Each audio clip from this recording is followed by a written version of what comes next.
Merhaba arkadaşlar, YouTube kanalıma hepiniz hoş geldiniz. Bugün sizin için çok güzel bir kahvaltılık tarifim var. Aslında çok kolay bir puf yapacağız. İçerisine ne isterseniz, hatta üstüne ne isterseniz sürebilirsiniz.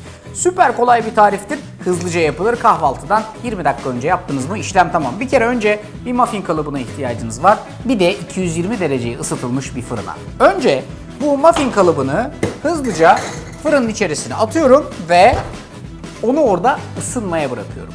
Diğer tarafta birazcık ayçiçek yağım var. Bir su bardağı eder etmez. Bunun altını yakıyorum ve ayçiçek yağını birazcık ısıtmaya başlıyorum. Yağın sıcak olması önemli.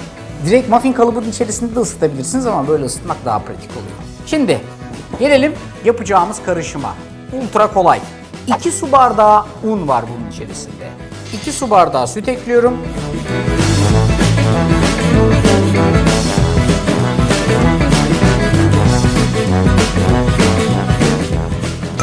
Üstüne 2 tane yumurta kırıyorum. 2 yemek kaşığı pudra şekeri ekliyorum. Bir paket de kabartma tozu. Genel karışımımız bu. Şimdi buradaki her şeyi, yumurtaları da iyice işin içine dahil ederek güzelce çırpıyorum. İyice çırpmanız önemli, hiç topak kalmayacak, özellikle unda. Karışımımız hazır. Şimdi ne yapacağız? Hızlı çalışmamız lazım. 1. Fırının ısısını hiç kaçırmamamız lazım. O yüzden ısınmış olan muffin kabını hızlıca fırından alıyorum. Kapağını kapatıyorum. Hızlı çalışıyoruz. Burada ayçiçek yağım ısındı. Bakın çok fazla değil fakat muffin kabının dibine denk gelecek şekilde şöyle az az ayçiçek yağı gezdiriyorum. Bütün kapların içerisine. Yağ sıcak, muffin kabı sıcak. Sonra da bir kepçe ile burada hazırladığım bu karışımı bunların içerisine alıyorum. Epeyce doldurmanızı istiyorum bunu.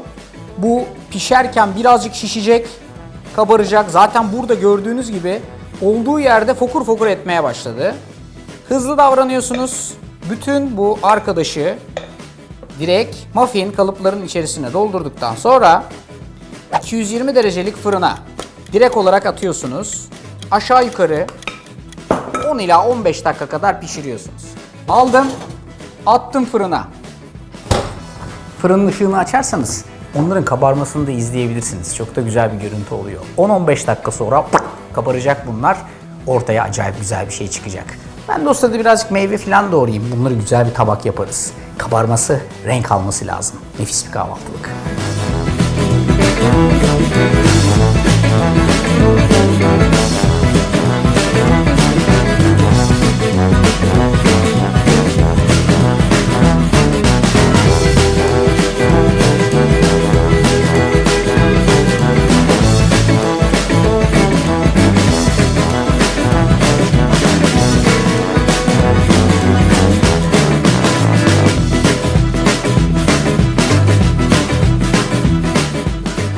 Birazcık da üstüne pudra şekeri.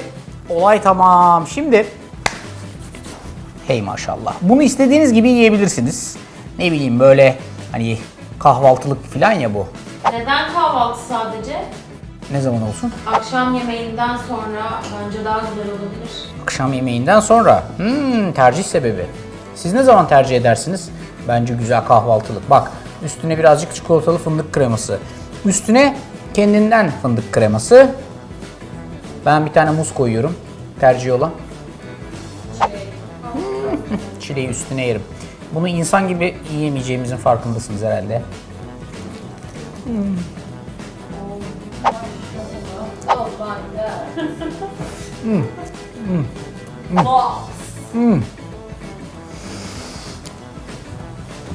İnsanlık tarihi acılarla doludur. Şu an bir tanesine şahitlik ediyorsunuz. İnanılmaz. İsterseniz biraz soğuttuktan sonra araya da koyabilirsiniz. İsterseniz böyle tüple içine de sıkabilirsiniz.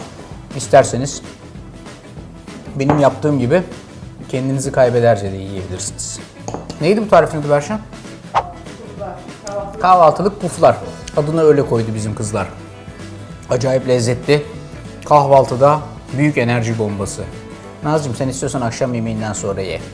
Tarif karşınızda, yapması ultra kolay, lezzet ultra yüksek. Hepsi Arda'nın Mutfağı kanalında. Tarifi beğenmeyi, kanala abone olmayı, ondan sonra da aynen benim gibi götürmeyi ihmal etmeyin. Tarif karşınızda, çok güzel ve baksana nasıl böyle aşağıları iniyor. Ben yiyorum. Yapın yine, çok güzel. Afiyet olsun.